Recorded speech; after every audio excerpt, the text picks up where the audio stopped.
have to say, this is a dream come true. What is? Hosting with Phil and Frank, big boy. That's your dream? Got him. He's living a dream. We look like we're auditioning for like an 80s cop movie right now. Hey man, if we get 80s cop movie money, I'll take 80s cop movie every day of the week. All right, everyone, welcome to PTI. Wilbon and Kornheiser have the day off, so I'm pleased to be joined by my good friend from the undefeated, Clinton Yates, everyone. Wow! I'm here. There are actually bigger applause across the pond. Let's begin with the most anticipated U.S. women's soccer game in 20 years. The U.S. versus France in the world. Both wrong about what we thought were going to happen. In the newsroom, we both thought France were going to win this. They did not. And I feel bad for that team in that country because they've had such a talented squad in so many tournaments, haven't won jack. That said, Megan Rapinoe has turned into, she was already a megastar. Yep. She has turned into this person that has moved up into hero status. She got people tweeting about how she should be on Mount Rushmore because she's jamming into people across the pond, jamming into people down the street, and she's scoring goals. I'm beyond impressed with how she's kept it together in a team in which Jill Ellis, some people have knocked her for her substitution patterns. Rapinoe's been the best. And I think that goal in the 5th minute off of a free kick, which was a great play, the goaltender was screened there. The goalkeeper was screened Tough play. On the play. But I think that kind of set it up and it put a lot of pressure on France. You know, I was in Germany 8 years ago when the Germans in the Women's World Cup, they were hosting and they ended up losing. There is a lot of pressure on the host nation in these tournaments. And the Americans, you could say they're favored, the defending champs. But I think when you go into, you could tell early on in that match that the French were feeling a lot of pressure. And give Jill Ellis some credit. To not allow the French to counterattack, they sat back. Right. They let them control possession, and it turned out to be a counterattack goal by the U.S. Tobin Heath to Alex Morgan, who deflected it over to Megan Rapinoe goal. That was the difference. Still had some referee issues in this game, though, Frank. The VAR situation, we had the handball that didn't happen. We had the goal that was called off. France at 2-1. I hate it when these tournaments get marred by officials' decisions and people just walk away from them thinking, okay, great, the competition was fine, but we're always going to go back to one thing that happened or one thing that didn't happen. It's happened throughout this tournament. And I'm not saying that this game was one of those, but it was just close enough. And let's give Crystal Dunn, the left back of the U.S., a lot of credit. She was going up against Diani, and she did an outstanding job. You know, listen, it was tough at times. Crystal Dunn's going to need about 3 days off in an ice bath, but she was outstanding today. Did work. All right. In the NBA this offseason, there is only one question that matters. What it do, baby? Those are the words of the fun guy, better known as NBA Finals MVP Kawhi Leonard. He's shown up at a Dodgers game. He was spotted in Barbados wearing a Blue Jays jersey, but nobody really knows where he'll choose. However, Raptors GM Masai Ujiri will get the last stab at keeping him. Canada aside, of the Los Angeles options, Frank, which is better, Lake Show or Clippers? Well, you know, if you go to the Lakers, you do have LeBron, you do have Anthony Davis. But we have late word that they're going to have a meeting with LeBron. Jeannie Buss is going to be at the meeting. Anthony Davis is going to be at the meeting, and so will LeBron. And according to Brad Turner of the LA Times, wait for it, Magic Johnson is going to be part of the meeting. Magic, who detonated the organization, who said there was backstabbing, he's going to be recruiting the best player in the NBA this week. Can you believe that? No, I can't. I don't understand this. My entire point as to why Kawhi should not get anywhere near Planet LeBron and nowhere near Laker Nation is because the chain of command of that franchise is a complete debacle. And it turns out the guy who caused the problem is back in the fall. Look, I don't understand this. I was out in LA all week talking about this noise, and people were just like, hey, I'll be stunned if Kawhi finally gets here. People think the Clippers are the more sensible option. What do you think Rob Pelinka is thinking right now? So I'm getting trashed by everyone, and everyone says you can't trust Rob Pelinka. I make the trade to get Anthony Davis. Now people are giving me credit. Now here comes Magic Johnson riding in on his white horse, getting ready to take Kawhi Leonard. And guess what for Magic?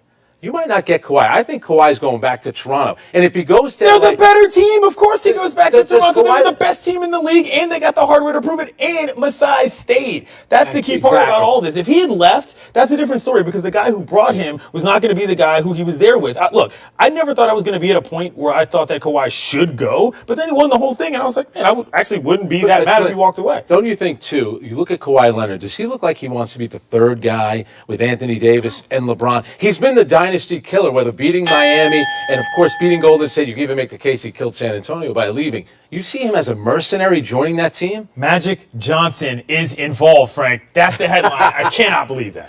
All right, Kemba Walker's days in Charlotte appear to be numbered because paying the All-Star guard a max deal worth $221 million would put the Hornets over the luxury tax. And according to the Charlotte Observer's Rick Bonnell, the Hornets owner Michael Jordan has said previously that it is foolish for a team that is not in contention to pay the tax. All right, Clinton, with the Boston Celtics poised to sign the Hornets' best player, should Jordan go into the tax to pay Kemba Walker? First answer, short answer, yes. Second answer, Michael Jeffrey Jordan has never been a good basketball executive. You can start right here in this town, or he ruined the franchise that I've rooted for my whole life, and I'm still mad about it. That's a different discussion. But his point doesn't make any sense. If you're not in contention, you don't go over the luxury tax. How do you expect to get into contention if you're doling out your best players, if you're not letting your best players come back to the team? Nobody's showing up to watch anybody other than Kemba Walker on that team. You got to put butts in the seats. And there's a talent factor. I just don't get why. But here's what Michael Jordan is saying. All right, with Kemba Walker, he's been to the playoffs twice. We've never been out of the first round. But here's what kills everything that Michael Jordan has done. It's not Kemba Walker. It's that he has signed Nicholas Batum, Bismack Biyombo, Cody Zeller, Marvin Williams, Michael Kidd-Gilchrist. I'm sorry, who? Those guys are going to make $84 million. Right. And they're not good enough. So the problem isn't Kemba, but you could see what Michael Jordan is saying. I'm going to spend all this money for what? To maybe get in 7th or 8th place. I'm not going to do it. I understand what he's saying, but it's his fault that they're in this position. Please don't tell me you're caping for Jordan in this situation. If you're a fan in that market, you got to be thinking, what else do we have to do to keep a star to give us any interest in showing up? Kemba Walker is the only reason people are going. He's an excellent player in this league. If you're jettisoning him, it makes it look like, frankly, you're not even trying. Outsmarting people is not always the goal. By the way, Michael Jordan's last 2 years, this is what I love about Michael Jordan, the owner, who doesn't want to spend the money. His last 2 years with the Bulls, $30 million, then $33 million. Now, you're going to sit there and say, well, he was Michael Jordan. He was winning championships. But now that he's an owner, he doesn't want to spend. And here's what's going to happen. On June 30th, the story is going to come out about Kemba Walker verbally agreeing to join the Boston Celtics. That is going to happen, and that's going to be a great move for Boston. I will never forgive Michael Jordan for ruining the Wizards. That's just a fact. Man, he still can't get over Sorry. it. In Greek mythology, Achilles was the hero of the Trojan War. In Northern California in 2019, some people feel that it was the villain of the NBA playoffs for the Warriors. Kevin Durant went down and nothing was the same. Now, an expert from Wilbon University, aka Northwestern, via the New York Post, is saying that it might never be the same ever again. Studies show that 85% of NBA players with that injury don't make it past 2 seasons upon return, which is a super yikes. Frank, if you were thinking of signing KD, would this give you pause? Absolutely it would. I mean, players don't always come back from this. Now, he has a unique body. He's not DeMarcus Cousins, where it's a much bigger player, doesn't move that well. But we know that Kevin Durant is not going to play next season. So if you're a team like the Knicks and you've had 18 years, the worst record in the NBA, you know you're not getting him next season. The following season, you don't know what kind of player he's going to be. So you're almost paying all this money for 2 years with the hope that he can come back to that. And the Knicks, there's been a story. Stephen A. Smith said that James Dolan, the owner of the Knicks, wanted to see the medical records. That tells me that the Knicks kind of know they're not going to get Kevin Durant. They're going to fall back on this. But I got to be honest with you. I agree with what they're doing here. If they don't get Kevin Durant, it's too much of a risk, I think, for a team like the Knicks. First of all, 2 years of anticipation for Kevin Durant would be the best 2 years the Knicks have had in a He's still their decades. best player, even so let's just play. be clear about that. Second of all, I think the medical record situation is legit. Let's not forget what happened with the Warriors medical staff. They turned over a couple times. Steve Kerr said all those weird things where he was like, that was the extent of the injury. It came out of nowhere. It didn't come out of nowhere. Every single person thought that an Achilles tear was possible via the calf injury, and they sort of snowed us with all this weird info. So I don't really know how this recovery is going to go. So, look, if you're Kevin Durant, whoever's going to give you the money is where you're going to take it, because there is reasonable risk in taking that. I mean, look, I'm not saying he's not going to be a great player when he comes back, but he's certainly not going to be anywhere near where he was, because that's just not physically possible. And I feel bad for him, because at the same time, the Warriors made it seem like, nothing we could do. Yeah, something you could have done, which is not played him. Little known fact, Clinton and I were both pre-med students at Maryland, and we know this. Like, Klay Thompson can come back from that knee injury. All right, we've seen players do that. The Achilles, look at Kobe Bryant.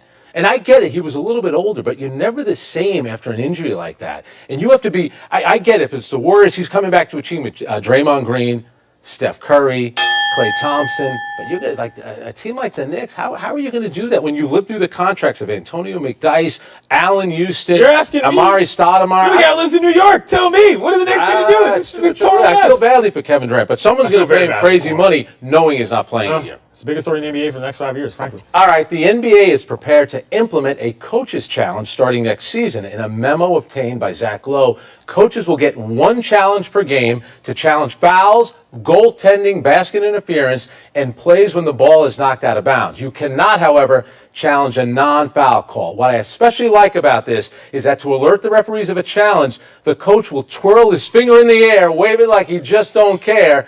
Clinton, do you like this idea? Sorry, teacher, I didn't have my homework. I wasn't paying attention to all those details as to why the NBA needs to further stop games more than they already are. Look, the NBA already has enough. It's only one. Again, one more to what they already have. We already know what they do because they're the ones picking up TVs and turning around on the sidelines because their technology is so janky that they can't figure it out as is. Here's my thing, though. Football, the course of the game lends itself to replays. It's a stop-and-go element. Baseball, replays have already ruined the game in terms of making every tag play something so microscopic that the human eye can't see that it's just ridiculous. Basketball, it just doesn't feel like part of the game to add more stoppages. There's already a ridiculous amount of timeouts. This just feels like a solution for something that's not a problem. I don't really understand what the issue is. I would say, think about, just from a strategic standpoint, your best player in the team, LeBron James, well, he's a bad example. He never gets called for fouls. Steph Curry gets called for his fifth foul, say with 10 minutes to go in the game, and you're Steve Kerr, and you're thinking, you know what, that was not a foul. I'm going to twirl my finger and go check that. That's big, and it's only one time. And now you have to have a timeout in order to make the call, and then you don't lose the timeout as long as the call ends up standing up. Do you see how complicated this sounds already? This is ridiculous. Well, the whole thing is complicated. That's what I'm replay. saying. You need Once to you get go down simpler, this is what happens. not more complicated. I don't understand this. Oftentimes, the worst officiating decisions are not calls. They're non-calls. So if you can't review non-calls, what's the point of the replay? You know what? There were a couple of goaltending calls in the NBA Finals which they missed. There was one a couple of years ago with Victor Oladipo and LeBron James in a Game 5 that was a pivotal Game 5 that wasn't called, which could have changed things. So, you know what? If you're going down this road with replay, why not give the coaches one chance to change the rules? You know why? Or change the outcome of a game. People don't have to do this on national television. We like this. Like complete. We're the first ones ever in PTI history to do this. What's wrong with that? Look, Ma, we're here. All right. What do you say we take a break, Clinton? But coming up, what's the word for the Yankees and the Red Sox playing in London? And what has Texas quarterback Sam Ehlinger done to get so much heat from Terry Bradshaw and Baker Mayfield, of all people? Of course, we could star in PTI movie. You'll play Wilbon, I'll play Cornell. No, that's coming out in theaters in December, just in time for awards season. I don't want to cut my hair off, though. Pardon the series in London is blank. Well, keeping with the theme of England, Great Britain, I'm going to say it's brilliant. The first time Major League Baseball has ever played a game in Europe. It's going to be in London. The NBA has done it. NFL has done it. Why not send two marquee franchises like the Yankees, like the Red Sox over there? Smart thing to do to try to grow the sport. Sure, but in my opinion, this is ambitious because, baseball is already a global game. It's just not a European game. There is a very big difference. That's why we're going to try to grow it. And that's why I'm giving props to MLB, because they're trying to build this the right way beyond just having a showcase event in London. The Elite Development Series in Europe has already happened. It just ended this week, and they had players from high school level all over the country. You know what the country with the third most players in Europe is?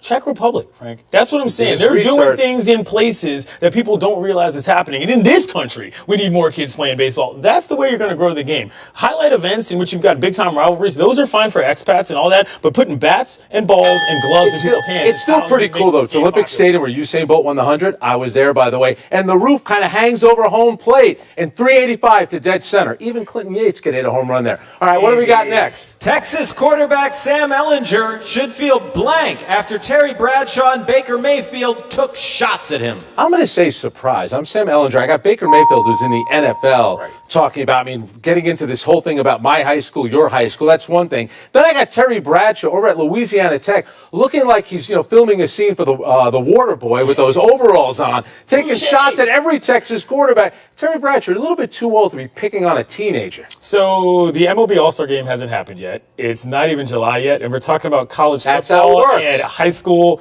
football in Texas when Terry Bradshaw is on television, as my man Roy Wood would say, dressed like a farmer describing seeing an alien. I'm sorry, I don't care about this at this stage of the calendar of the year. Texas still losing football games to Maryland on a regular basis, which would make them, in my personal opinion, still kind of irrelevant. I'm not that concerned about what's happening in the college football world today. You got to give us your word. He should feel important because people are actually talking about him. That's what's so crazy about this. Like, why is anybody? Do you think it's disrespectful for Baker Mayfield to say, the two better quarterbacks were Drew Brees and Nick Foles? Well, all right, they won Super Bowls. Right, and I'm okay being the third best out of that group. Of course, Texas high school football is a big deal, but the best quarterback in the history of Texas high school football, Kyler Murray, friend. We'll hold you to that. What do we got next? The new kid on the Rays sounds blank. Well, I'm going to say it's Shohei-like because it's Brendan McKay, the former 4th overall pick who at the time signed a record $7 million bonus. He got called up by the Rays. He plays pitcher, and he also plays first base. They're bringing up to pitch because they played an 18-inning game yesterday against Minnesota, so it's a spot start. But I'll tell you what, we're going to see a little bit more of this. I love it, but it seems like he's more of a pitcher right now than he is a batter. Shohei-like is not exactly a great thing at this stage. By the by, he's thrown off a mound recently this week. So what's your word? My word is that he's overworked. Because at this stage of the game, you should not be doing both. That was my criticism of the Angels from the beginning. They should have let Ohtani pick one and ease into the other. Instead, he ends up getting hurt. We haven't really figured out where he's going to be on both. He's still a tremendous hitter. Like I just said, I like the fact that he's getting off the mound. But at this stage, this isn't college baseball. This isn't high school. Well, you need this kid to specialize in something and then figure out the rest because he's not going to make a big league roster being decent at both. Well, he's pitching 10. All right, he bats .265 at AAA Durham, 4 home runs, 10 RBIs in 15 games. As for pitching, 3.0, 108 ERA. Not bad. Let the kid throw, okay? That's harder to figure out at that stage. Ohtani, have a little bit of fun. I thought you liked it. I love Ohtani. I'm the biggest Shohei fan in this piece. All right, I'm just telling you. What do we got next? Let's go. Last one. Regiment. The rugby player who slapped his kneecap back in place is blank. I'm going to use another British word here. It's for completely insane. It's barking mad. You're putting your own kneecap back into place, and guess what? According to the coach, they didn't have any subs, so he stayed in the game. How disgusting is this? First of all, he gets tackled right here. You can tell that he's in some discomfort, and there's his knee. Look at this. And then he pushes his kneecap back into place, hits it a couple of times. You've done this before. No! This is what my word is. Estupido! Stupid! You should not put yourself in this position. I'm sorry. Self-medicating, which is what this is at this point, doesn't make any sense to me. You can talk about how rugby players are tough and this, that, and the third, but sometimes you got to protect players from themselves. If guys are running around without ligaments and their knees are all jacked up all over the place, that's not safe. That guy's going to be in a wheelchair in 15 years, and that's not going to be funny because of some random highlight in a rugby game that nobody really cares about. By the way, he plays for Hull FC, Joe Westerman, and come on. I'm not saying he's not a tough guy and a strong guy. I'm just saying that's not smart. Personal opinion. I'm not a doctor, though, and I certainly don't play one on PTO. All right, had those work taste, Clinton. Let's take one last break. Still to come. Should baseball lean on its best player to join the home run derby? And the